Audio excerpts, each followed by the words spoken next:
You can either live your dreams or live your fears. What are the things that you fear that's been keeping you from living your dream, that's been keeping you from doing some things that you would like to do? You can either go back to your comfort zone, there you won't find any growth, or you must be willing to go forward and face your fears again and again. Acknowledge your fears, you embrace those fears, and then you move on.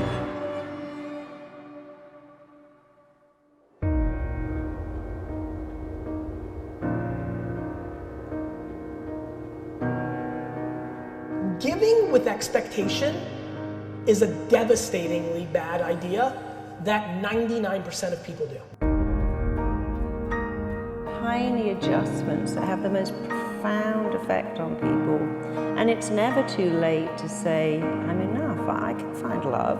And now if you give someone the power to make you feel good, you give them the power to make you feel bad. And if you do it to yourself, you feel so much better. It makes you slightly bulletproof. You still need other people. We all need other people. But the dialoguing with yourself and starting with I'm enough.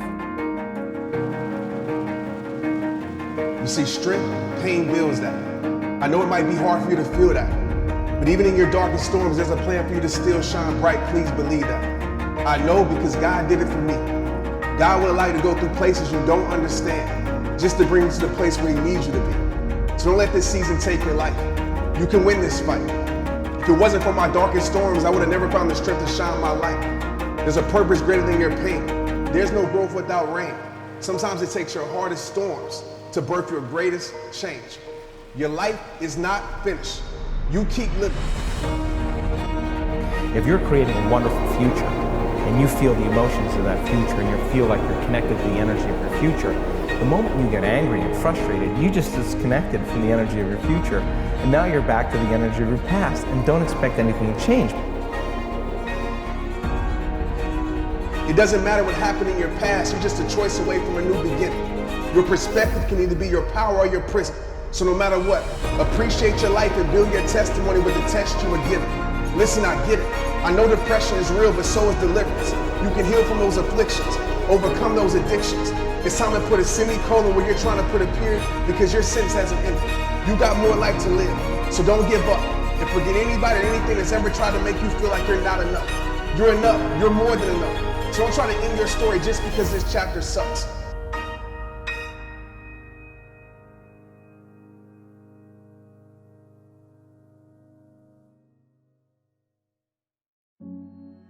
And if you understand the mind, it does what you tell it. That's its job. And if you tell it better stuff, you have an amazing life. And if you tell it mediocre stuff, you have a mediocre life. You have to talk to the mind and say, this is completely outdated. It's behind you. So people have a story. I can't be a success because I never went to university. I can't speak in public because I blush. And without understanding, when you describe why you can't, you keep it going. If you keep talking about the symptom, your mind keeps it alive because whatever you focus on, you get more of. It's then, this is now. And so they have outdated stories, outdated language. Being insecure is a mindset. It was put into you for a million different reasons. Figuring out how to get out of that hole by who you surround with, how you think, what you do. Insecurity is the biggest poison in our lives. We as humans, if we don't have purpose and if we're not serving, we begin to dig holes in our life and cause problems that weren't there, have anxiety and depression that shouldn't be there, right? And if you can make money, if you can focus on making money and then having some significance and meaning with that money, you've now developed service and purpose, and it turns out that's kind of coded into our DNA. What I tell people is that it's okay to not be okay, but it's not okay to stay that way. And so I have processes and things in place where my mindset has changed when I go through things where in the past I would be victim to those things. Now I look at it as like, how can this help me? How can this help other people? And I don't stay there. When people come in and go, I want this, you have to look at the blocks. The number one block is the fear of rejection. If I make it, I might get rejected. If I find love, they might leave.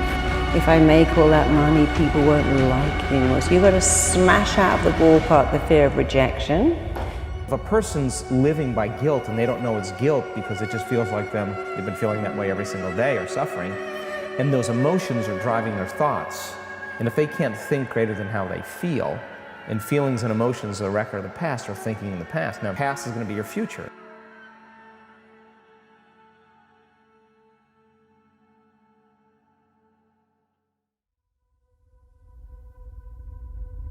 Reality. I tell people you gotta face it. That doesn't mean that you have to stay stuck there, but a lot of times we run from our reality, right? We try to smoke screen it, we try to hide from it, and we know reality will find you regardless. You can sweep it under the rug, but it'll still be there. And so one of the quotes that I like to use is, you'll never win your war by running from your battles. And so it's time to face your battles. It's gonna be hard, it's gonna be tough, you will be judged, but acceptance to me is one of the most powerful things you can do, is you can accept, okay, this is where I'm at with my life, and also accept that I don't have to stay there. As humans, aren't we top of the food chain? I think we are. As humans, we are top of the food chain, yet I was living well below my potential in so many categories, in love, in impact, in money, in self-growth, self-discipline, health. And so I was like, man, it's time to human up. And so to me, human up is something, it's not gender specific, it's just let's human up. Stop making excuses, take control of your situation, and rise to your potential. I have definitely suffocated excuses better than a lot of people, which is really the biggest reason so many people who are listening right now are not winning. They are surrounded by people that are willing to accept their excuses on one very interesting insight. It's because those people don't give a. Your friends and your family are letting you get away with your excuses because they don't care. I weirdly don't know you and I care, and let me tell you how to fix this. Excuses out of your mouth. Most people live by the same feelings every single day. You know, people wake up in the morning and your brain is a record of the past, so you wake up and you start thinking about your problems, and your problems are connected to certain people and things at certain times and places.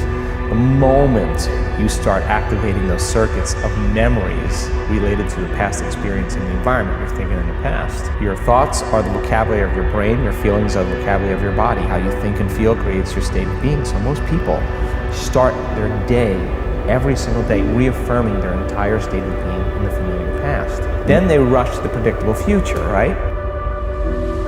You have to look at your life and say, you know what, if you want to be here and you're doing things that don't get you there, you have to make those changes. Now, if those things get you to where you want to go, cool. But for me in my life, those things weren't transitioning me into my greatest me, so I had to let it go. Stop playing the victim. Stop running around acting as if you have nothing to do with the people, things, and situations in your life. You know, digging up the negative seeds in your life and replacing those seeds with seeds of positivity. And so that means going back. God put people in your life for a reason. Others are there for a season. And it's very important that you recognize when people's seasons are over.